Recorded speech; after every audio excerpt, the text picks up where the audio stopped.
Hey, I'm Bishop Sinegal. Grace and peace to you, and welcome to my YouTube channel. There's a few things I want to ask you. Not much. If you haven't subscribed to my channel, hit the subscribe button now and help us grow the channel. Number two, while you're subscribing, go ahead and turn the bell notification on. I don't want you to miss any of the content we're putting out.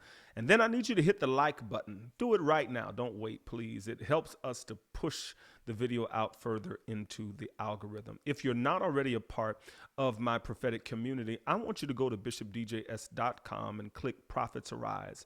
It's a community especially designed for prophets and prophetic types, intercessors, dreamers of dreams, where I'm providing content specifically for prophets and prophetic people.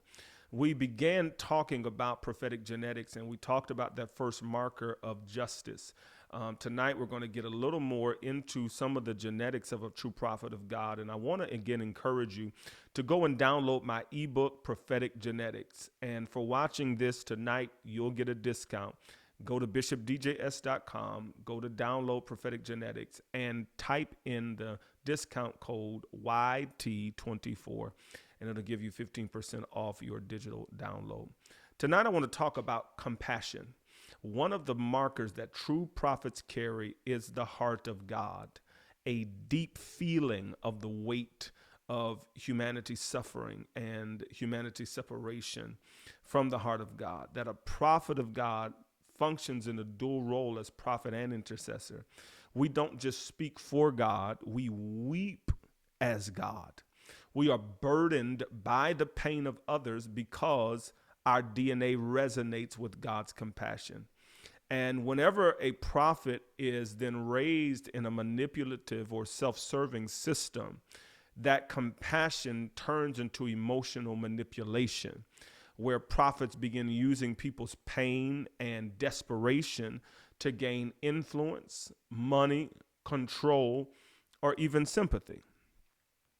I want you to just scroll through YouTube and see the number of prophets who use manipulative means to exploit people out of money and or into sexually exploitative relationships. Lamentations chapter number 3 and verse 48 said, "My eyes flow with the rivers of tears because of the destruction of my people." And so compassion is a marker, a genetic marker that should be common and is a mandatory thread, DNA marker that every prophet should have. It is impossible to be a prophet of God and lack compassion. When we look at false prophets exploit the pain of others for gain, while true prophets are moved to intercede, serve, restore, and yes, even challenge people who find themselves in difficult positions. And it is oftentimes difficult for the undiscerning believer to distinguish between what is an apostolic and or prophetic challenge and what is an exploitation of your situation and or your emotional vulnerability. And it's difficult to discern in a moment the veracity and authenticity of a prophet's intent.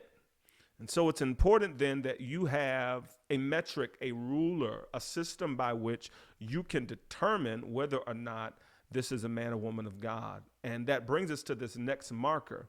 Marker number 3 of a true prophet's genetics is truth. True prophets have an uncompromising commitment to truth, even when it costs us everything. We're not afraid to disrupt the system, to buck the system, to confront lies, and to speak God's word, even when it's unpopular, even when everybody is saying, be quiet and leave it to God. That when you are a prophet of God, there is a compulsion to amplify truth and to disrupt lies. That it goes beyond just a desire to speak truth, but something very deep in you bubbles up in the face of dishonesty, in the face of corruption, in the face of systems that deceive people, especially those in the name of God. And the way a prophet gets or experiences maladaptation and a mutation of the truth gene is by being exposed into a perverted system where you see prophets being rewarded for preaching partial truths or entire lies. where you see prophets being rewarded by likes and follows, honorariums and checks, in order to continue exploiting and manipulating God's people. Exposure to that and repeat exposure to that then raises a generation of prophets who aspire towards that and begin to aspire to become more effective at manipulating truth for personal agendas and using half-truths to maintain control and power. Jesus said in John 14 that he is the way, the truth, and the life. And every prophetic word, whether it is a preached word, whether it is a personal word, whether it is a word to the nation, is designed to point people back to the nature and the heart of God. True prophets do not tell people what they want to hear. We disrupt and confront in order to align people with God's standard and heart. We are willing, at whatever the price is, to disrupt comfort. Jeremiah, for this cause that I ordain you, to pull down and to pluck up, in order to align people with the standard of God. Our allegiance is to God, not to popularity. Our allegiance is to God, not to our favorite preacher. Our allegiance is to God, not even to the will and the desires, the whims of the people that God has sent us to. Consider the state of confusion that you have to be in to allow the people God has sent you to speak to be the people you allow to control what you speak. But so many prophets have experienced a maladaptive mutation where truth is no longer a prevailing gene in their spiritual DNA. They preach lies, they prophesy lies, they teach lies. And these lies are so common and so popular is that they have been accepted as truth. But what makes truth truth is not the willingness of the populace to accept it. What makes truth truth is that it is true.